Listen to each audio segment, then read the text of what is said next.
Okay, I was wanting to talk to you about Colossians 2, verse 16. Let me read it. Let no man therefore judge you in meat or in drink in respect of an holiday or of the new moon or of the Sabbath days.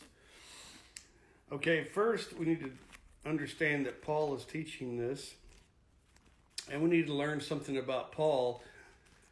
Right off the bat, if you go to 1 Corinthians 14, this is pre-gospel because the gospel is widely accepted as 1 Corinthians 15, 1 through 4. So this is 1 Corinthians 14, verse 37. It says, if any man think himself to be a prophet or spiritual, let him acknowledge that the things that I, Paul, write unto you are the commandments of the Lord Jehovah. Okay, so Paul, this is the same Paul that's teaching Colossians 2.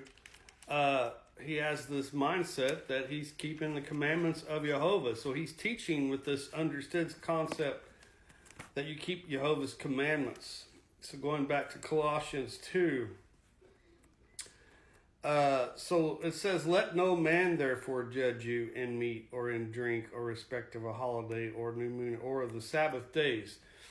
So it would be coming from a vantage point of a person that actually kept those per scripture, obedience to Jehovah and Yeshua.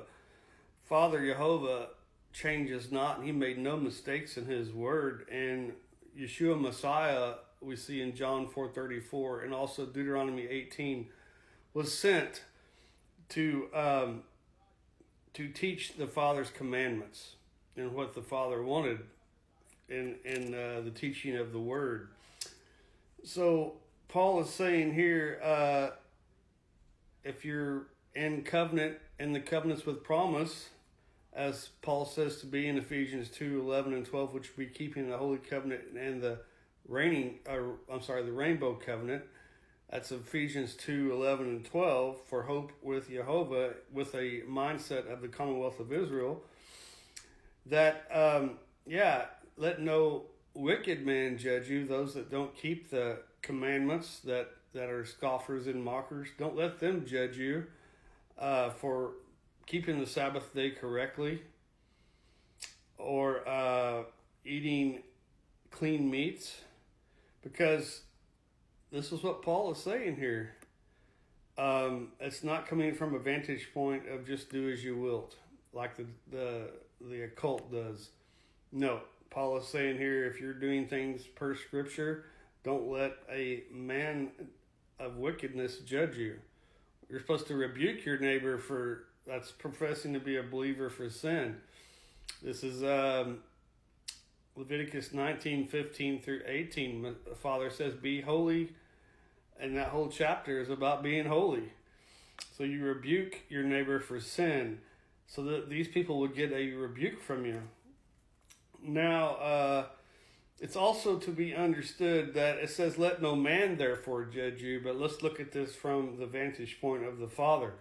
The Father will judge you because he's already told you the commandments, and you are to keep them. Matter of fact, that fourth commandment, out of all the 10 commandments you're supposed to remember and have in your heart to make the kingdom, Revelation 22:14, he said remember the Sabbath day specifically. So if you're not remembering the Sabbath day, dawn Saturday to dawn Sunday, Hebrews 4 tells you, you will not enter into the kingdom. You will not enter the Father's rest, which is New Jerusalem. So you have to have the Sabbath day kept correctly. And then also looking at a closer look at Isaiah 51 verse 6, the Father's righteousness will not be abolished. And that's the 10 Commandments, Psalms 119, 172.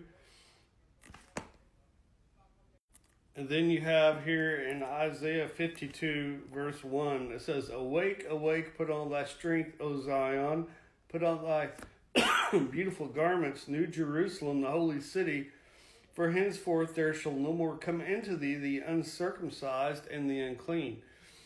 So commandment breakers will no longer enter into the city.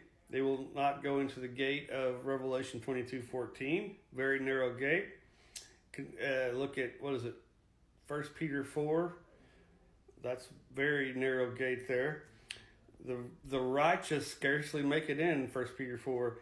And then it says here, the unclean, so those with abominable meats in their vessel will not enter in. So if you're eating unclean, you will not enter into the kingdom. Father's already told you not to eat certain things, Leviticus 11, Deuteronomy 14, and he meant that. Well, you will receive a sottish prize of a demon for failing to adhere to that stuff.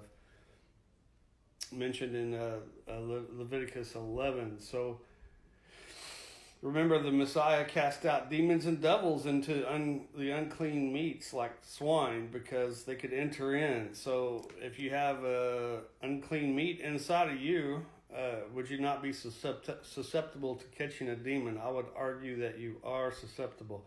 The finger of God cast out demons and devils, Luke 11:20 and Exodus 31:18.